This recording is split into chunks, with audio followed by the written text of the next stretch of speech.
Junior X30. Heat number 1 is about to get underway. Drivers are ready and waiting. We'll see them on the track in a few moments. Let's see how they line up in heat number 1. Zaki Hussein will lead them away from Lorenzo Cordell, Jolie Pettit in 3rd, Benjamin Watts, Dane Tucker and Lucas Ellingham in 6th place. 7th is Thomas Mullett from Daniel Hackett, Mackenzie Stevens, Sam Baker, Jaden Gregg and Jude Fernihub in 12th position. Macy Hitter 13th from Alex Johnston, Charlie Field, Finley Harrison, Ellis Bourchier and Jerome Phillip. Joshua Patterson in 19th place from Kyle Slee, Milo Pilford 21st from Christian Brooks, Scott Smith, Rito Kamata, Olivia Algieri, Vinnie Lloyd-Chamberlain, Benedict Davis, Kyan Gohill, Hugo Gilbert, Remy Gilbert in 30th, Kai Carrington 31st, Sam Longley 32nd, and rounding out the field, Reese Brakely and Keon Gamio. As the green flag goes up, we should be seeing the drivers out onto the track very shortly for their formation lap. And yet again, another big group of drivers. This Wilton Mill circuit near Daventry in Northampton, centrally located, is very close to the M1 and the A52 major roads in the UK road network system. If you're familiar with how the roads are laid out over here in Britain, it's easy for people to get to. It's a good track and does tend to attract some big entries. Absolutely. I'm really impressed with the size of the fields that we're seeing in these various classes so far today. And as you say, the central location of Wilton Mill, meaning it features prominently on many karting series in the UK. But we're particularly keen on it here in the WMKC. It would be rather awkward if we weren't. Yeah, fantastic stuff, fantastic grid sizes there. Just a slight pause. Unsurprised to see a slight pause, actually, because there were plenty of stricken karts and drama going on in that one, wasn't there? Up some parts on the track. And, of course, Wilton Mill, like we were saying, it's much like most car tracks, it's very well laid out. It's like a miniature car racing track, you'd almost say, couldn't you, in the way it's laid out. And when you go behind the paddock, behind the scenes, you look at all the buildings, it's very well set up, very professional. And much like most tracks, really, anyone can turn up here and have a go in the corporate karts. Yeah, absolutely, absolutely. There are plenty of things to come and do here at Wilton Mill. You can do quad biking. You can do, is it clay pigeon shooting as well? Yeah, there's beginners track as well with less experienced drivers just behind the clubhouse there, which you'll see just behind you. Yeah. Here we are again, though, Howard. Look how aggressively these drivers are warming up the tyres going down towards Ashby. Really got to get them up to temperature. Yeah, absolutely. Just for reference, at this, say, sort of midway stage in the season, Luke Watts leads the points standing in this class at the moment. Lucas Ellingham in 2nd, took the trophy final win last time out. Christian Brooks in 3rd, Jude Ferderhoff in 4th, and 5th is Lorenzo Cordell. So that's how they line up in the championship. Oh, that's a full start. Yeah. So immediately, it wasn't very nice around that final corner. Drivers falling out of position, and the front runners immediately sticking the hand up there. 1 or 2 drivers have noticed just to wave the following drivers off. Gives them a chance, of course, to get the karts up to temperature, I suppose. It does. It does. I hope no one's going to be upset if I suggest this. I have noticed in some classes that I've commentated on this year a preference for causing a full start in order to get things up to temperature on an additional warm-up lap. I'm not saying that's what's happening here, folks. I'm merely making the observation that it has happened in human history. I think the technical term could be, was it skullduggery, you could say? Yes, I'm going to keep this as diplomatic as possible for now. Nevertheless, that was a full start, and we will see if they're good to go this time around with Zaki Hussein on that pole position in the number 13. It'll be Lorenzo Cordell alongside in the 20. They're lining up quite nicely as they come out of boots. Looks good at the front at least, so let's hope we get a clean start this time. All eyes on the marshal. No, it's been waved off again. It's not. So we will go around again. Adds to the tension, of course, doesn't it? It does. It does. I mean, psychologically as a driver, you know, you gear yourself up every time you come around like, this is it, let's go. But it can be rather awkward. We saw in the last race as well, the full course yellow is another one where it's like you've just got to suddenly, you know, your adrenaline's pumping, you're like, oh, I've got to hold position and keep my tyres warm and those sorts of things. And then suddenly, you know, G yourself up again to go. And it's worse for the guys at the front, I suppose, because you've only got to look after yourself, those guys on the front 2 rows of the grid, and then you can't really be responsible too much about what's happening behind you. So let's see what happens this time. Absolutely. So here we go for the third attempt we're going for here to get this X30 Juniors heat underway. The first of 3 heats that we'll see, and then there'll be a trophy final. Plenty of race action still to come. Just for point of reference, of course, we're looking at this marshal here just by the starter's hut and that flag, which goes out if it is a full start. So let's see what happens this time. Looked a bit... Oh, no, it's been called good there, and it's a good start from Zaki Hussain there on pole. Into oblivion they go, and he's got the start good. It looks to me like the 66... Cordell's got it now, though. Yeah. Oh, yes, he has. I beg pardon. Yeah, so Hussain was put out wide there at the crook. It looks like it's been a good start as well for Benjamin Watts in the 66. They come down to Ashby's breakings over for the first time. Oh, and it's close to Ashby. The first-time driver's doing very well to stay out of trouble. Lorenzo Corda with a fantastic start. They got a lovely drive through oblivion. And already look at the gap on this first lap. He's got to really try and break away from the rest of the field. That's the 99, I believe, Lucas Ellingham, who was in about 6th place. So there we are, Howard. Ellingham got a fantastic jump there on the field, breaking away in second. The top 2 already pulling away from the rest of the field. Got a bit of a battle of the third. Everyone else seems to have, I think there's been some trouble further back there because they really have fallen back, the rest of the top 10. Bit of a different race here, I would say, because we've got the leaders already pulling away, all to play for further down the top 10.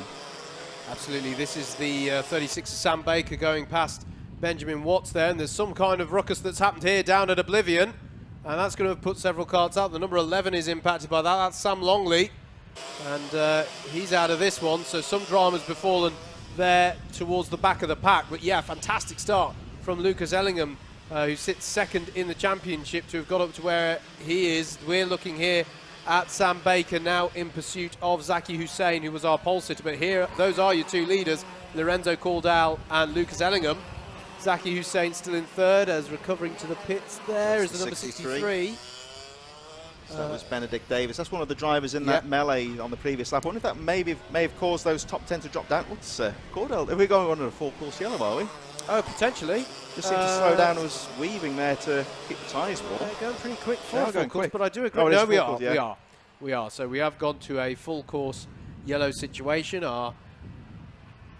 Our Bumblebee Battenberg flag. I don't know what we want to call that one. You might say. So I presume this is for the trouble in, was it Oblivion, I think, on the first lap. 1 or 2 drivers got together, so possibly a stricken cart on the track.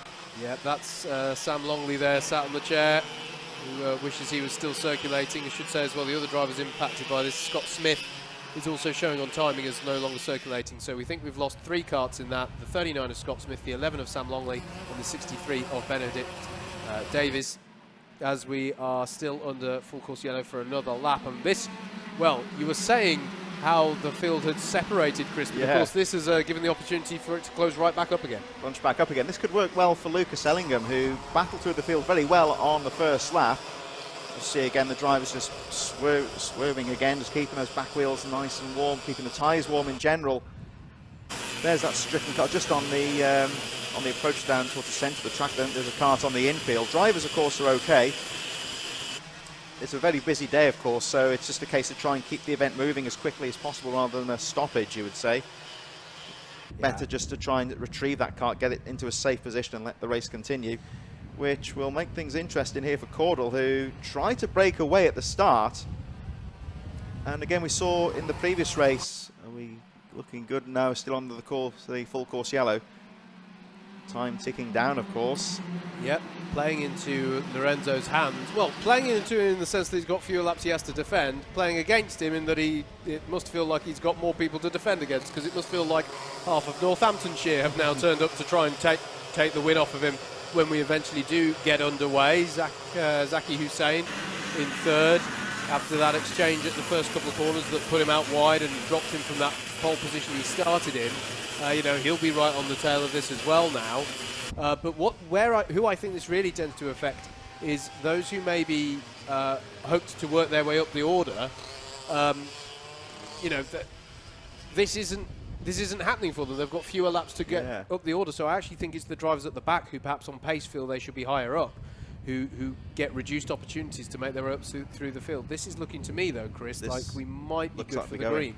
Caudle bunching them really. I think he's got an inkling here. We might be getting a green flag. He's been looking around to see what's been going on the track, and he's got a... No, still again. We go again. We are on full course yellow again. The lap time, really, you could see how much he bunched the field up there. The lap time's going well over a minute. We said before, of course, they're circulating slowly by relative standards. These carts are pretty quick, and they were still lapping under a minute last time round. But Caudle really bunched them up going into to Booth. You see that commonly in motorsport, where the leader, of course, he's got the control of the rest of the pack.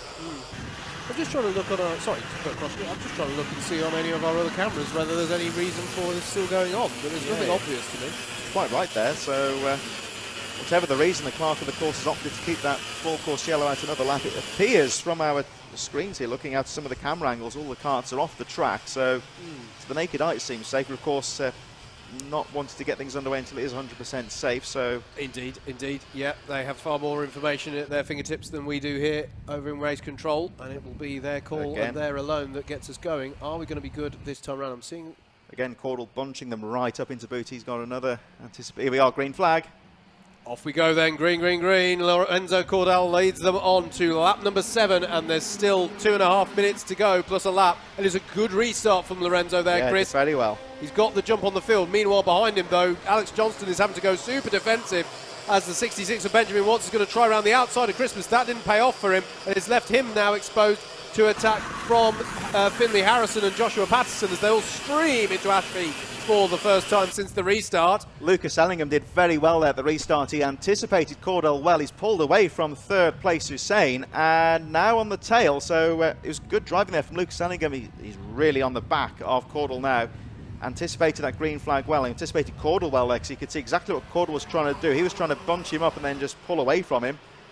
But Ellingham was wise to it, and we've got a close race here for the last minute and a half. Yeah, exactly. It was a good restart from Caudle. It was a good response to that restart from Ellingham. Absolutely agree. He's in the slipstream on the way up to Christmas Corner.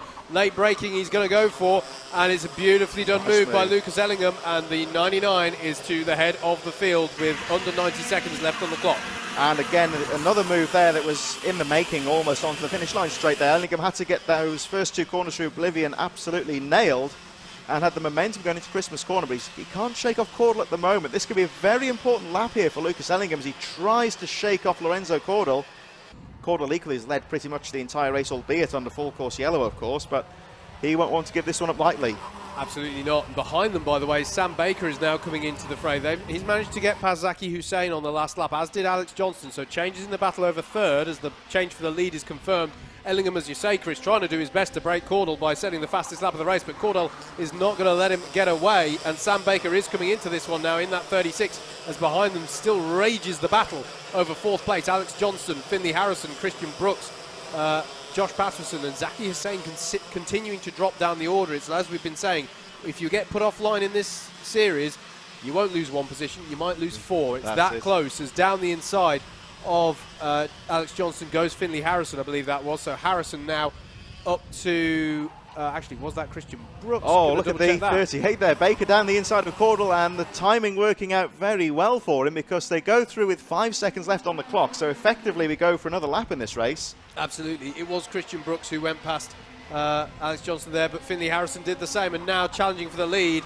There's going to be 2 more laps, as you say. The timing falling well here for Sam Baker. It gives him 2 laps to try and get by on Lucas Ellingham. He's really risen up to the sharp end here, has Sam Baker. In fact, both of these drivers have.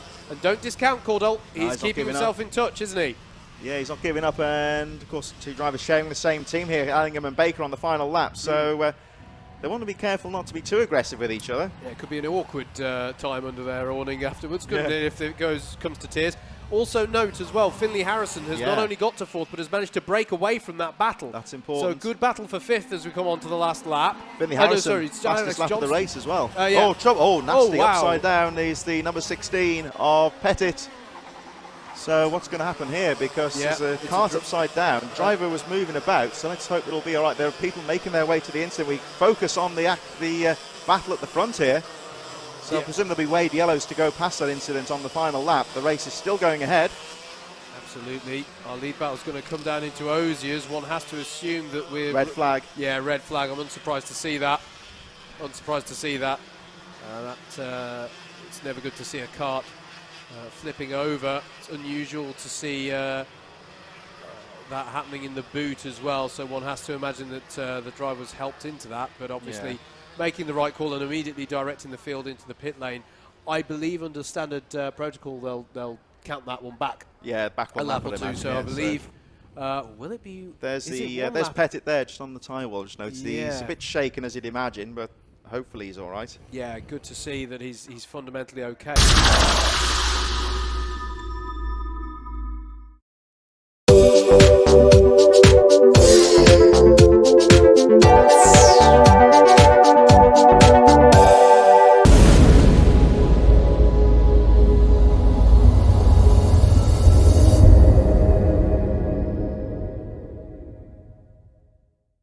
Is that